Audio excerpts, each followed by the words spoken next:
মাত্র ৪টি জিনিস ঠিক থাকলে আপনার টিকটক আইডি কখনোই নষ্ট হবে না।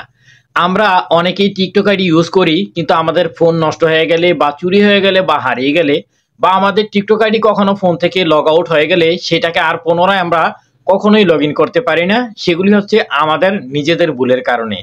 তো আজকের এই ভিডিওটি না টেনে দেখতে থাকুন। আজকের এই ভিডিওতে আমি ৪টি সেটিং দেখিয়ে দিব, যেই ৪টি সেটিং ঠিক করে রাখলে আপনার টিকটক আইডি কখনোই নষ্ট হবে না। ১ নম্বরে হচ্ছে, আপনি যেই সিমটি দিয়ে টিকটক আইডিটি খুলবেন সেই সিমের নাম্বারটা অবশ্যই আপনার মনে রাখতে হবে এবং এই সিমটি আপনার সবসময় সচল রাখতে হবে। আর বাকি ৩টি অপশন চলুন ভিডিওর স্ক্রিনে গিয়ে আপনাদেরকে দেখিয়ে দিই। তো চলুন বন্ধুরা, আজকের ভিডিওটি শুরু করা যাক। তো প্রথমে আমরা যে কাজ করব, আমরা টিকটক অ্যাকাউন্টে প্রবেশ করব। আসার পরে আমরা সরাসরি আমাদের প্রোফাইলে চলে আসব। আমাদের প্রোফাইলে আসার পরে যেখানে আমি লাল টিক মার্ক দিয়েছি, আপনারা সেই অপশানগুলো খেয়াল করবেন, তাতে আপনারা খুব সহজে বুঝতে পারবেন। দেখতেই পাচ্ছেন মোবাইলের উপরে লাল টিক মার্ক দিয়েছি, যেখানে 3 লাইন আছে, এখানে আমরা একটা ক্লিক করব। 3 লাইনে ক্লিক করে দেওয়ার পর আমরা আরেকটা পেজ নিচে অপশন ওপেন হবে, যেখানে আছে সেটিং অ্যান্ড প্রাইভেসি নামে একটা অপশন আছে। আমরা সেটিং অ্যান্ড প্রাইভেসির উপর একটা ক্লিক করব। এটার উপরে ক্লিক করে দেওয়ার পর আমরা নতুন আরেকটি পেজে আসব। আর যদি আপনার ইন্টারনেট যদি স্লো হয় তাহলে হয়তো একটু সময় নেবে। দেখতেই পাচ্ছেন এখানে অপশন আসছে অ্যাকাউন্ট প্রাইভেসি, তারপর সিকিউরিটি অ্যান্ড পারমিশন। এই সিকিউরিটি অ্যান্ড পারমিশনের মধ্যে আমরা একটা ক্লিক করব। এখানে ক্লিক করে দেওয়ার পর আমরা এখান থেকে আরও কয়েকটি অপশন পেয়ে যাব, যেখানে সিকিউরিটি অ্যালার্ট, ম্যানেজ ডিভাইস, তারপর হচ্ছে 2 স্টেপ ভেরিফিকেশন। এটা দেখতেই পাচ্ছেন আমার এখানে অন আছে। যদি আপনার এখানে অফ থাকে তাহলে কিভাবে অন করতে হয় এরকম একটা ভিডিও অলরেডি আমার এই চ্যানেলে দেওয়া আছে, সেটা দেখে আসবেন। আর আপনাদের সুবিধার জন্য এই ভিডিওর নিচে ডেসক্রিপশন বক্সে দিয়ে দিব। তো আমরা এই 2 স্টেপ ভেরিফিকেশন, যেটা এই অপশনটার মধ্যে আমরা একটা ক্লিক করব। ক্লিক করলে যখন আমরা এখানে প্রবেশ করব, তখন আপনি এই পেজের মধ্যে সবচাইতে গুরুত্বপূর্ণ কাজ, যেই কারণে আপনারা অনেকের আইডি লগ আউট হয়ে যাওয়ার পরে আর কখনোই আপনারা লগ ইন করতে পারছেন না, মাত্র এই 4টি অপশনের কারণে। এই পেজের অপশনটা যদি আপনারা খেয়াল রাখেন, জীবনে আপনার আইডি কখনো নষ্ট হবে না, বা কখনো লগ আউট হলে সেটা খুব সহজে আবার লগ ইন করে নিতে পারবেন।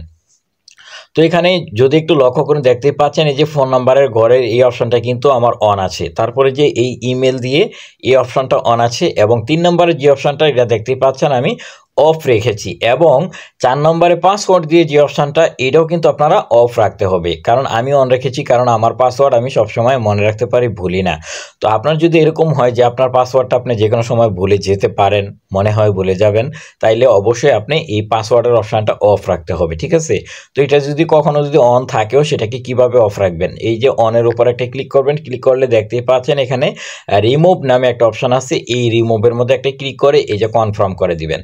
কনফার্ম করে দিলেই কিন্তু আপনার একটু লোডিং নিয়ে দেখতে পাচ্ছেন এখন কিন্তু অফ হয়ে গেছে। তো এই পেজটা আরেকবার লক্ষ্য করুন, এখানে দেখতে পাচ্ছেন উপরের যে ফোন এবং ইমেল, এই দুটি অপশন যেখানে লাল টিক মার্ক দিয়েছি, এই দুটি অপশন শুধু অন থাকবে এই পেজের মধ্যে, ঠিক আছে? আর নিচের এই যে 3 নম্বর অপশনটা অফ থাকবে, এবং 4 নম্বর অপশনটা কি অফ থাকবে, ঠিক আছে? এখন আমরা এখান থেকেই আরেকটু নিচে আসলে দেখতে পাবো যে আমরা ম্যানেজ ট্রাস্টেড ডিভাইস নামে একটা অপশন আছে, ঠিক আছে? তো এই অপশানগুলো, প্রত্যেকটা অপশান আপনি পেয়ে যাবেন যদি আপনার টিকটক অ্যাকাউন্টটাকে টিকটক যে অ্যাপসটা, এটাকে আপনার প্লে স্টোর থেকে আপডেট দিয়ে নেবেন, তখন আপনি এই সম্পূর্ণ ফিউচারটা আপনি উপভোগ করতে পারবেন। এটা কিন্তু খুবই গুরুত্বপূর্ণ একটা ফিউচার।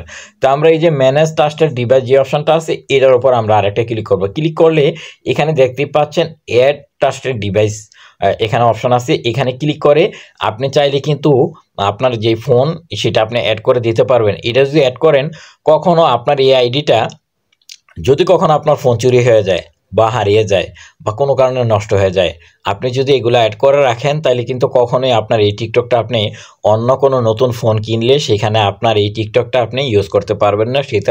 সেটা যত মিলিয়ন ফলোয়ারই হোক, আপনি চাইলে ইউজ করতে পারবেন না। তাই এগুলো আপনারা কখনোই অ্যাড করবেন না। আমি এখান থেকে এই যে একটা ব্যাগ দিলাম, ব্যাগ দিয়ে আবার আপনাদেরকে দেখিয়ে দিয়ে দেখতে পাচ্ছেন এখানে খালি আছে।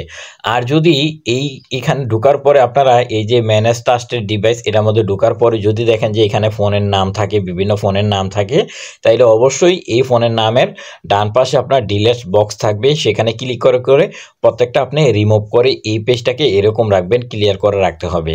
আর একদম শুরু থেকে কিভাবে ডিলিট করতে হয় এরকম একটা ভিডিও অলরেডি আমার এই ডিসক্রিপশনে দিয়ে রাখবো, আপনারা সেটা দেখো এই ব্যাপারে আরও বিস্তারিত জানতে পারবেন। তো বন্ধুরা, এখন দেখতেই পাচ্ছেন আরেকটা ব্যাকগ্রাউন্ড আমি দেখিয়ে দিয়েছি। এই পেজটা কিন্তু এরকম যখন রাখবেন, এই যে উপরে দুইটা অপশন অন থাকবে এবং ম্যানেজ ট্রাস্টেড ডিভাইস, এইটা এরকম এভাবে খালি থাকবে। যখন এই তিনটা অপশন আপনার একুরেট থাকবে তখন কখনোই আপনার এই অ্যাকাউন্ট, টিকটক অ্যাকাউন্ট যত হাজার ফলোয়ার হোক, যত মিলিয়ন ফলোয়ার হোক, যত রকম ভুল হোক, আপনার অ্যাকাউন্টটা কখনো নষ্ট হবে না বা গায়েব হবে না। আপনি আজীবন মেয়াদে এই অ্যাকাউন্টটাকে আপনি ইউজ করতে পারবেন। তো বন্ধুরা, আজকের ভিডিওটি কেমন লেগেছে? যদি এরকম অত্যাধুনিক ভিডিও পেতে চান তাহলে অবশ্যই আমার চ্যানেলটি সাবস্ক্রাইব করে দিবেন এবং পাশে থেকে বেল আইকনটি বাজিয়ে দিবেন। এর পরবর্তীতে আপনি কী ধরনের ভিডিও চাচ্ছেন সেটা আমাকে কমেন্ট করে জানিয়ে দিবেন। আমি অবশ্যই আপনাদেরকেই সেই ভিডিওগুলো দেওয়ার চেষ্টা করব। তো এই পর্যন্ত শেষ করছি। আল্লাহ হাফেজ।